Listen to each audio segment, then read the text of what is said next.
కరీంనగర్ కాంగ్రెస్ కార్యాలయంలో వర్గభేదాలు బగ్గుమన్నాయి.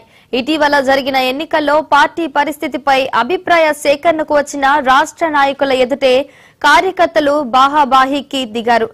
పార్టీలో ఎప్పటి నుంచో కష్టపడిన సీనియర్ నాయకులకు కార్యకర్తలకు తగిన పదవులు ఇవ్వాలని డిమాండ్ చేస్తూ ఆందోళన చేశారు.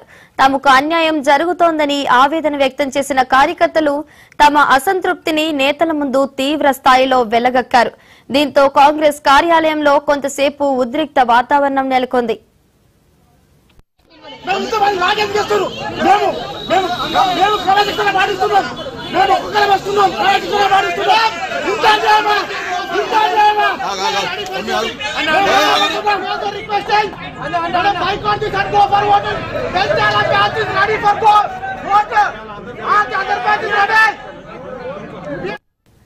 కరీంనగర్ కాంగ్రెస్ కార్యాలయంలో వర్గ విభేదాలు బగ్గుమన్నాయి. ఇటీవల జరిగిన ఎన్నికల్లో పార్టీ పరిస్థితిపై అభిప్రాయ సేకరణకు వచ్చిన రాష్ట్ర నాయకుల ఎదుటే కార్యకర్తలు బాహాబాహికి దిగారు.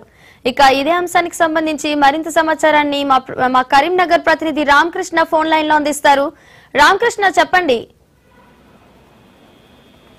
కరీంనగర్ కాంగ్రెస్ పార్టీ జిల్లా అధ్యక్షుడి ఎంపిక కోసం రాష్ట్ర స్థాయి పరిశీలకులు గత 2 రోజుల నుంచి కరీంనగర్ జిల్లా కేంద్రంలోని డిసిసి కార్యాలయంలో కూడా అక్కడ పరిశీలన చేస్తున్నారు. ఆ కార్యకర్తలు, ముఖ్య నేతలు, ద్వితీయ శ్రేణి నేతలతో పాటు సమాచారం చేస్తున్నారు. వారి అభిప్రాయ సేకరణ కూడా జరుపుతున్నారు. దాదాపు 2 రోజుల నుంచి కూడా పలువురు నేతలు వచ్చి తమ అనుకూలంగా ఉన్నటువంటి నేతకే డిసిసి పదవి లాంటి కూడా తమ అభిప్రాయాన్ని వ్యక్తం చేస్తున్నారు. ఈ క్రమంలో ఈ పదవిని ఆశిస్తున్నటువంటి వెలిచల్ల రాజేంద్రరావు, అదేవిధంగా కోమటిరెడ్డి నరేందర్, మరోవైపు ఆల్ఫోర్స్ అధినేత నరేందర్ రెడ్డి సంబంధించినటువంటి వర్గీయులంతా కూడా అక్కడికి పెద్ద సంఖ్యలో ఈ రోజు చేరుకోవడం జరిగింది. అయితే కాంగ్రెస్ పార్టీకి చెందినటువంటి 3 వర్గాలు కూడా ఈ రోజు బాహాబాహికి దిగాయి. ఒకరికొకరు దూషణలు చేసుకున్నారు. ఒకనొక సందర్భంలో పరిశీలకులు వచ్చి పరిస్థితిని సద్దుమణగాలు చేశారు. అయితే ఈ రోజు సాయంత్రం మళ్ళీ వెలిచల్ల రాజేంద్రరావు, అదేవిధంగా అతని అనుచరులు దాదాపు 500 మంది డిసిసి కార్యాలయం రావడం జరిగింది. అక్కడ వెలిచల్ల రాజేంద్రరావును కూడా అడ్డుకొని లోపలికి రాకుండా అడ్డుకోవడం జరిగింది. అయితే ఏదైతే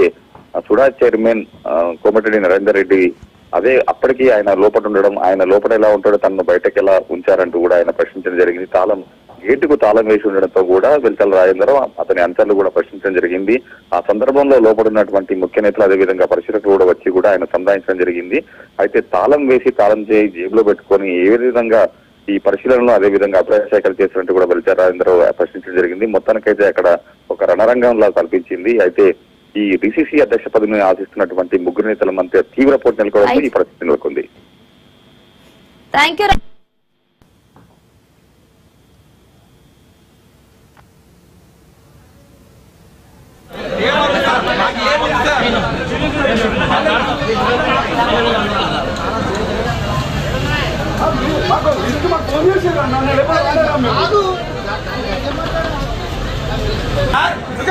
मैं अपॉइंट कर sir, if you want suspect